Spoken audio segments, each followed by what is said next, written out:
The morning sun filtered through the tall windows of courtroom 7B, casting long shadows across the polished wooden floors. Judge Michael Harrison adjusted his black robes as he settled into his leather chair, preparing for another routine day of traffic violations and minor offenses. At 52, he had spent the last 15 years building a reputation as a strict but fair judge in the Philadelphia Municipal Court. The clock struck 9:30 a.m., and the courthouse buzzed with its usual morning activity. Court officers directed people to their seats, papers rustled, and whispered conversations filled the air. Judge Harrison glanced at his docket, noting that he had 20 cases to handle before lunch. Case number 2374, Sarah Thompson, traffic violation, announced the court clerk, her voice clear and professional.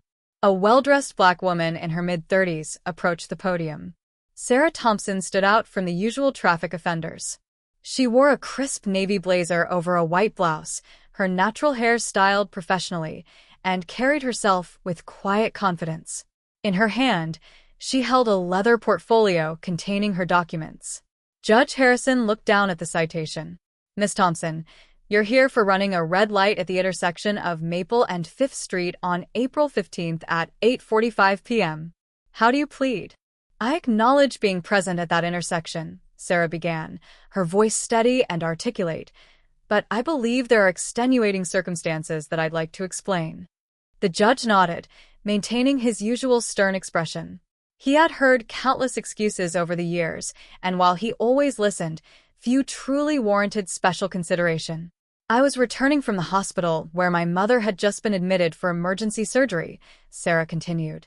"I distinctly remember the light changing from yellow to red as I entered the intersection. I made a split-second decision based on the urgency of the situation." Judge Harrison noticed something different about this defendant. Her explanation wasn't delivered with the usual nervousness or defensive tone he typically encountered. Instead, she spoke with the clarity and precision of someone used to presenting arguments. "Do you have any documentation regarding your mother's hospital admission?" he asked, maintaining his professional demeanor. Sarah opened her portfolio and retrieved a hospital admission form. The court officer collected it and presented it to the judge. The documentation confirmed her story. Her mother had indeed been admitted to Mercy Hospital at 8:30 p.m. that evening. Still, Judge Harrison had to consider the law. Running a red light, regardless of circumstances, posed a danger to other drivers. He had always believed in consistency in his rulings, feeling it was the cornerstone of justice. "Miss Thompson, while I sympathize with your situation, traffic laws exist to protect all citizens. Running a red light puts other drivers at risk, regardless of the circumstances." He paused, shuffling the papers before him. "I'm going to find you guilty of the violation with a fine of $150. Sarah's expression remained composed, though something flickered in her eyes. Not anger or frustration, but something closer to disappointment. She nodded respectfully. "I understand, Your Honor. Thank you for hearing my explanation." As she turned to leave, Judge Harrison noticed the familiar book peeking out of her portfolio. The Justice Code, a legal thriller he co-wrote under a pseudonym with an online writing partner he'd never met. The sight gave him a moment's pause, but he quickly dismissed it as a coincidence. Many lawyers and legal professionals read that genre. "Next case," he called out, already focusing on the following defendant. Sarah Thompson walked out of the courtroom with deliberate steps, her head held high.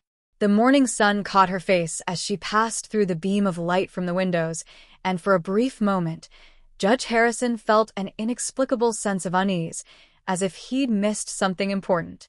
The rest of the morning proceeded as usual, with Judge Harrison handling each case with the same measured approach that had earned him respect in the legal community. Yet occasionally, his mind would drift back to the woman with the legal thriller in her bag, though he couldn't explain why. Little did he know, this routine traffic court appearance would soon turn his world upside down, challenging everything he thought he knew about himself and his approach to justice. 2 days after the courtroom incident, Judge Michael Harrison wheeled his carry-on suitcase through the bustling lobby of the Grand Chicago Hotel. The excitement of the annual Literary Writers' Conference made his heart beat faster, though he'd never admit such enthusiasm to his judicial colleagues. Here, he wasn't Judge Harrison. He was simply Michael, one half of the best-selling writing duo Harrison Wells. The hotel's crystal chandeliers sparkled above him as he checked in, and the smell of fresh coffee wafted from the hotel's cafe. Writers of all ages filled the space, many wearing conference badges that dangled from blue lanyards around their necks. Michael collected his own badge from the registration desk, carefully arranging it so his photo was visible. For 3 years, he had collaborated online with a writing partner known to him only as STD Wells. Together, they had produced 2 successful legal thrillers, with their 3rd book due to be released next month. Their partnership worked perfectly.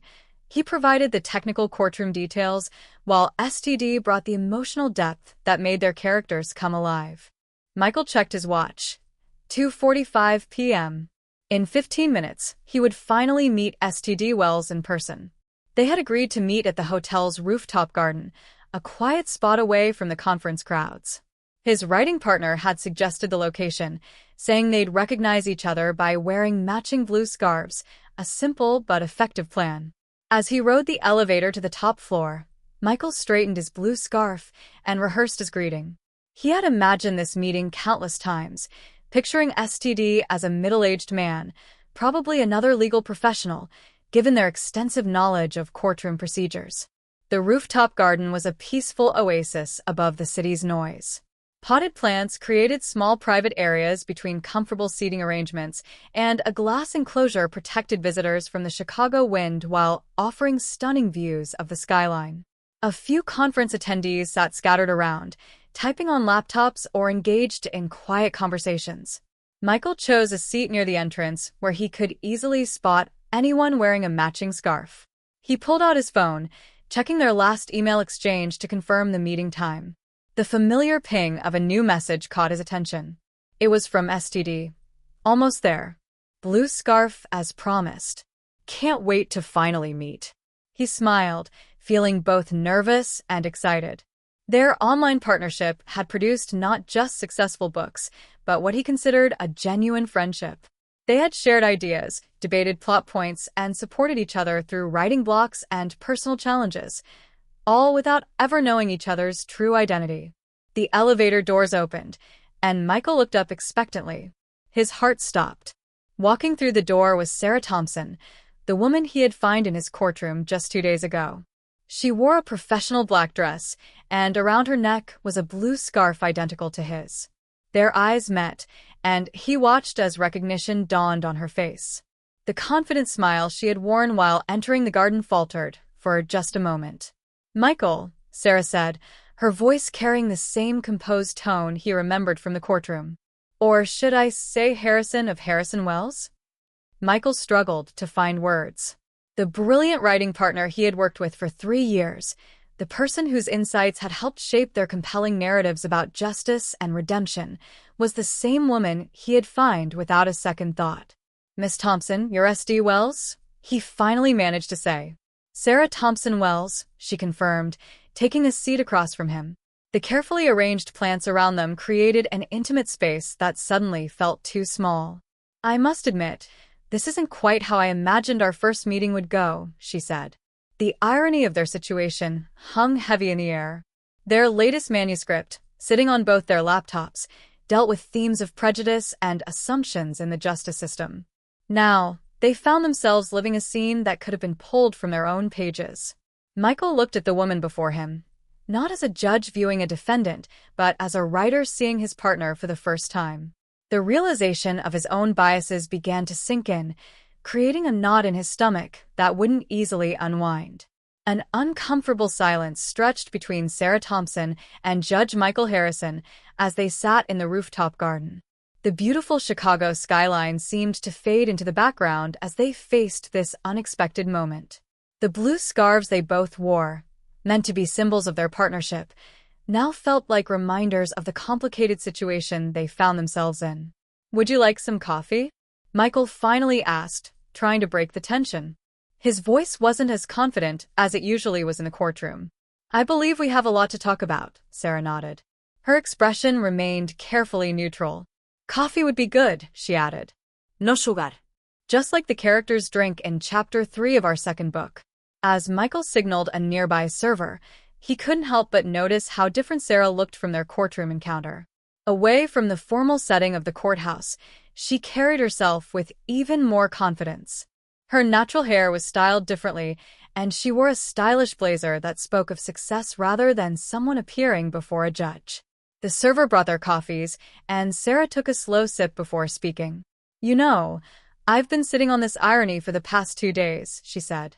"The man who fined me without a second thought is the same person who spent 3 hours last week debating with me about making our protagonist more empathetic to minority defendants." Michael winced at her words. "You remember that discussion?" "Well," she replied, "we had exchanged lengthy emails about bringing more diversity and understanding to our latest novel." Sarah raised an eyebrow. "How about the traffic violation?" she said, her voice cold. "Please," she interrupted, raising her hand. "Let's not pretend this is just about a traffic ticket. We both know it's about something much bigger." She pulled out her laptop and opened it to their current manuscript. "Look at this passage we wrote together last month." She turned the screen toward him. Michael read their own words. "Justice isn't just about following the letter of the law.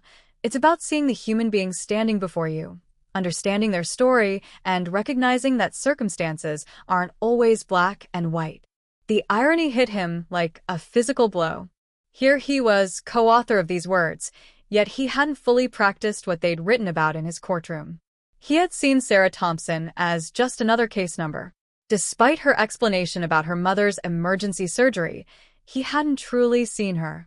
"For 3 years we've been writing partners," Sarah continued, her voice steady but carrying an edge of disappointment. "We've created characters who fight against prejudice, who learn to see beyond their initial judgments. Our books have won awards for their sensitive handling of racial issues in the justice system. And yet," Michael set his coffee down, his hand slightly shaking. "And yet, when you stood before me in that courtroom, I didn't demonstrate any of the principles we write about. I didn't truly see you." A group of conference attendees walked past their table, their excited chatter about publishing deals creating a stark contrast to the heavy conversation taking place. Sarah waited until they passed before responding. "You know what's really interesting?" she said, closing her laptop. "When we were writing online, you never once asked about my race, my gender, or my background. You judged me solely on my ideas, my writing, and my understanding of human nature. But in that courtroom, I fell into the same patterns we criticize in our books," Michael finished for her. The realization made him feel physically ill. Sarah leaned back in her chair, studying him. The same intelligent eyes that had seemed challenging in his courtroom now held a mixture of disappointment and curiosity. "So, Judge Harrison," she said, "what happens now? Do we continue our writing partnership, pretending this never happened? Do we walk away from 3 years of successful collaboration? Or do we find a way to turn this unexpected situation into something meaningful?" The questions hung in the air between them as heavy as ever. The humidity of a Chicago summer day settled through the glass walls of the rooftop garden as the sun began to set, casting long shadows across their table. The conference badge hanging around Michael's neck felt tight, as his dual identity of judge and writer became more uncomfortable. Their latest manuscript was open on Sarah's laptop, the cursor blinking at the end of a chapter about redemption and understanding. Neither of them missed the irony. They had become characters in their own story, confronting the very issues they wrote about. The next morning, Sarah and Michael sat in a quiet corner of the hotel's restaurant for breakfast. Both had spent a restless night contemplating their situation. A plate of untouched pancakes sat between them as they tried to navigate their new reality. "I've been reviewing our past conversations," Michael said, scrolling through his phone. "Over 3 years, we've exchanged thousands of emails about justice, fairness, and equality. Yet when it mattered most, in real life, I failed to practice what we preached." Sarah stirred her coffee thoughtfully. The morning sunlight streaming through the windows highlighted the tired lines around her eyes, evidence of her own sleepless night. "You know, yesterday evening, I went through some of our old manuscript drafts," Sarah said. "Remember how we argued about that scene where our protagonist, Judge Carter, realizes his own prejudices?" Michael nodded, recalling the heated email exchange. You pushed for him to confront his biases directly, while I wanted to make his journey more gradual. And now here we are, Sarah said, living out a similar scene in real life. She pulled out a small notebook, the kind she always carried for writing ideas. But this time, it's not fiction. This is about real people, real consequences, and real pain. The breakfast crowd moved around them, unaware of the heavy conversation unfolding in their corner. A waitress refilled their coffee cups, and Michael waited for her to leave before speaking again. Yesterday, after our meeting, I couldn't stop thinking about every case I've handled, he admitted, his voice lower and less certain than his usual judicial tone. How many times have I claimed to be completely fair while carrying unconscious biases? How many stories did I fail to truly hear? Sarah leaned forward, her expression serious but not unkind. Let me tell you something about that day in your courtroom, she said. When I walked in, I was already preparing myself for what might happen. Do you know why? She paused, making sure she had his full attention. Because, as a Black woman, I've learned to expect certain treatment, even from people who consider themselves fair and unbiased. Michael felt the weight of her words. The pancakes between them grew cold, forgotten in the intensity of their conversation. That hospital form I showed you, Sarah continued, was completely valid. My mother really did need emergency surgery. In our books, we would have written that scene differently. The judge would have shown more understanding, maybe reduced the fine or dismissed the case entirely. But I didn't. Michael said quietly, I handled it like any other case, thinking that's what fairness meant. A group of conference attendees walked past their table, their excited chatter about book signings stark against the serious tone of their conversation. Sarah waited until they passed before continuing. You know what's interesting, she said, opening her notebook. In our writing, we create these moments of revelation where characters learn and grow. But in real life, these moments are much messier, much more uncomfortable. Michael watched as she began writing something in her notebook. What are you doing? He asked. Taking notes, she replied, not looking up. Because whether we continue our partnership or not, this experience is too important to ignore. This is the kind of real-world complexity we try to capture in our books. The morning sun rose higher, casting shorter shadows across their table. Michael noticed how Sarah's hand moved steadily across the page, just as it had countless times while revising their manuscripts together. You're right, he said finally. This is messy and uncomfortable. But maybe that's exactly why it's important. In court, I see everything in terms of laws and regulations. But you, through our writing, have always pushed me to see the human stories behind the laws. Sarah looked up from her notebook and met his eyes. The question is, Judge Harrison, are you ready to really see those stories now? Not just in our book, but in your courtroom? Because this conversation isn't just about one traffic ticket or one chance meeting. It's about the entire system we both work in, you as a judge, me as a writer, exposing these issues through our novels. Their coffee had grown cold, much like the forgotten pancakes, but neither of them noticed. They were too absorbed in this crucial moment, where fiction and reality had collided in a way neither of them could have anticipated. Later that afternoon, Sarah and Michael found themselves in the hotel's quiet library, away from the busy conference halls. The wood-paneled room, filled with leather-bound books, created a fitting backdrop for two writers about to have the most important conversation of their partnership.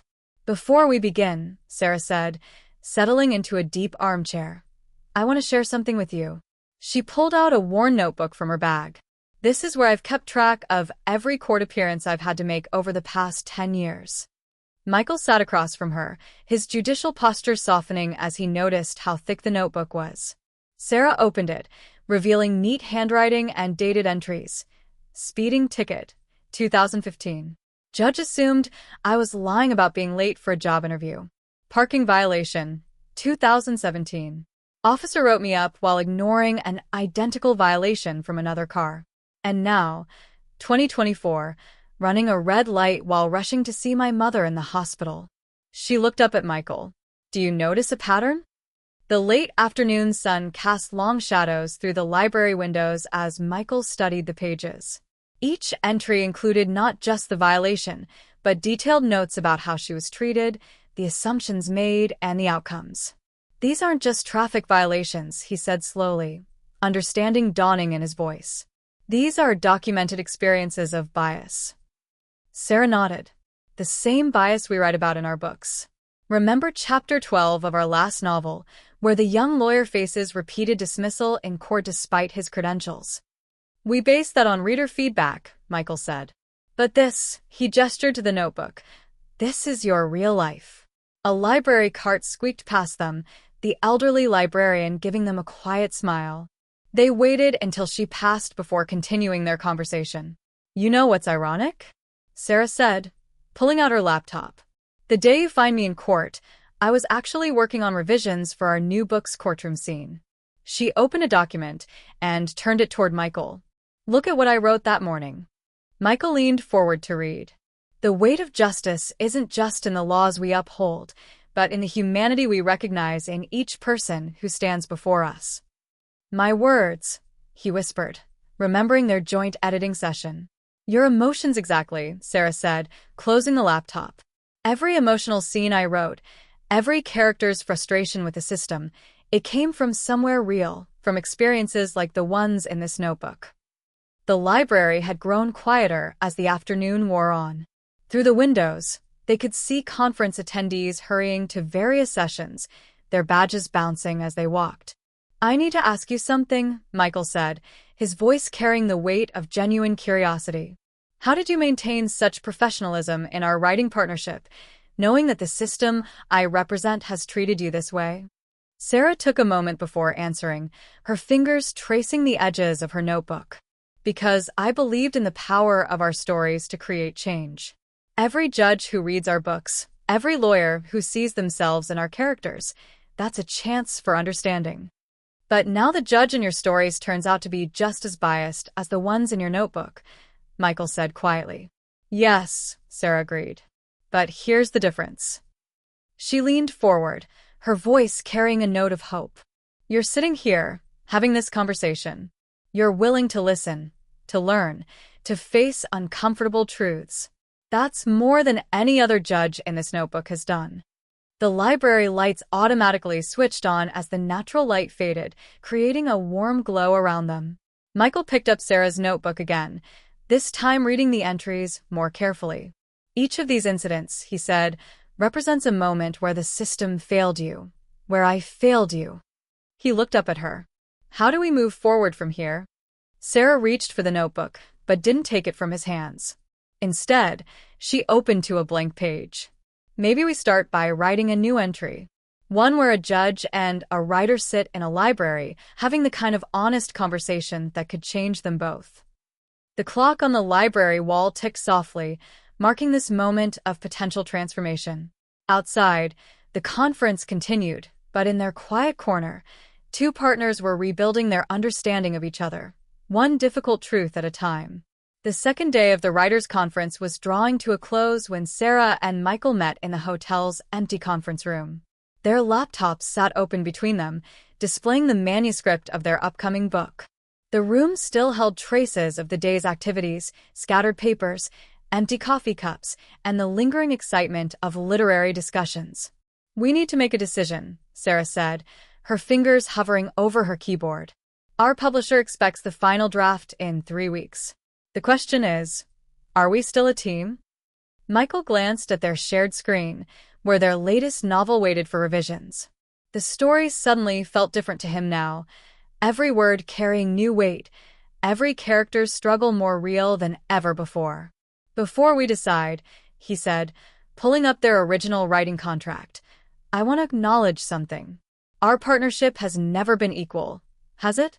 While I wrote about justice from the comfort of my chambers, you wrote from lived experience." Sarah adjusted her reading glasses, a habit Michael had noticed she did when thinking deeply. "You're right. But that's exactly what made our books powerful. We brought different perspectives to the same truth." The evening janitor peeked in, but seeing them still working quietly, closed the door. The sound of the vacuum cleaner in the hallway created a soft background noise to their important conversation. "Look at this scene," Sarah said, scrolling through their manuscript. "Remember how we argued about this part, where the young black defendant tries to explain his circumstances to the white judge?" Michael nodded, remembering their lengthy email debate. "I insisted that the judge's response was realistic." "You pushed for what you wished had happened in real courtrooms, including yours," Sarah added quietly. She stood up and walked to the window, looking out at the Chicago evening skyline. "The question isn't just about finishing this book, Michael," she said. "It's about what happens after."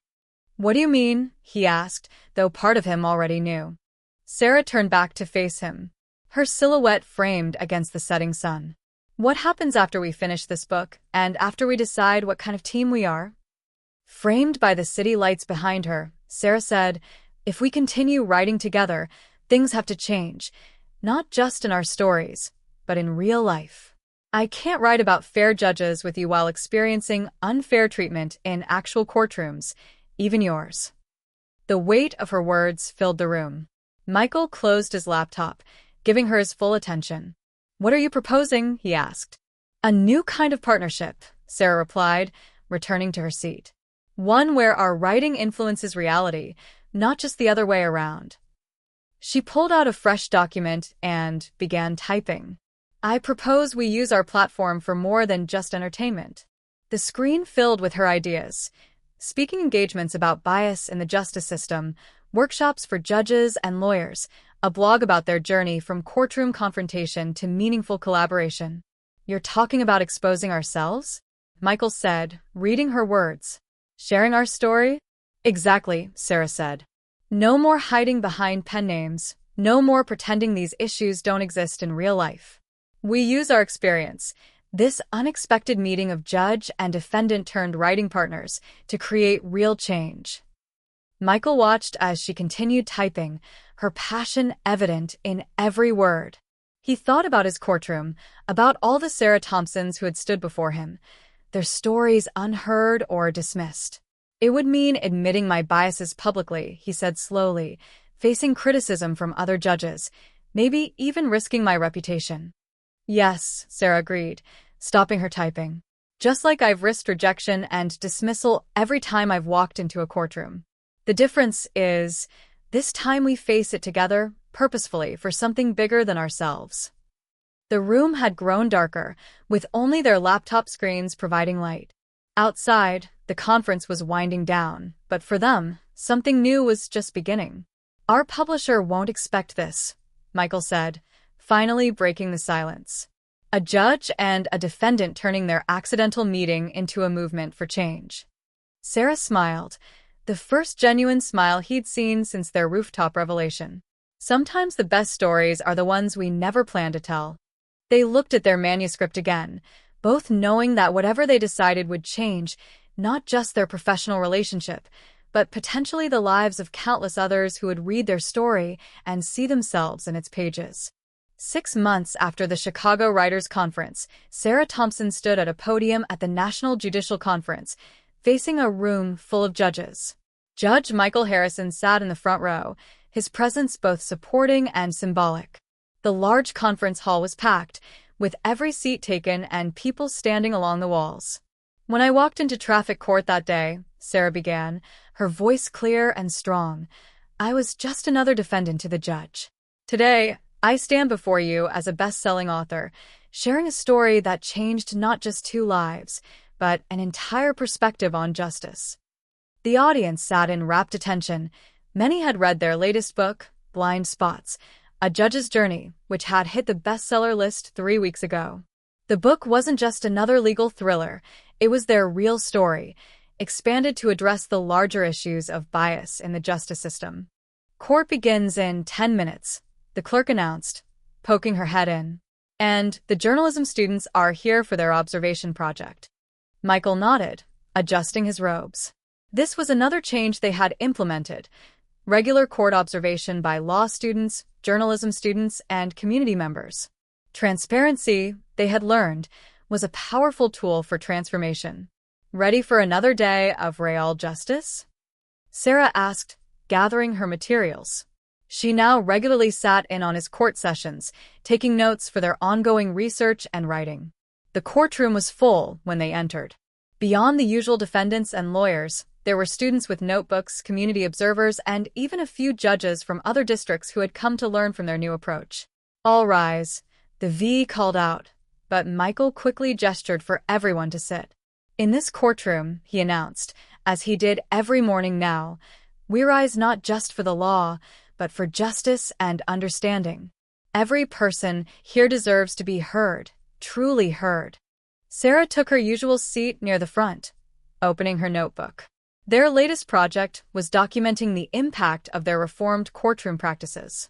The statistics were impressive: lower repeat offender rates, increased community trust, and better outcomes for all participants in the justice system.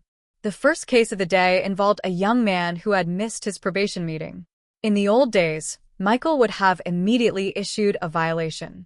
Now, he asked questions, listened to the story about unreliable public transportation and a sick child.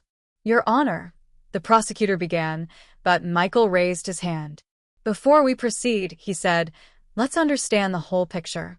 He turned to the young man. "Tell me about your challenges, and let's figure out how we can address them while keeping you in compliance."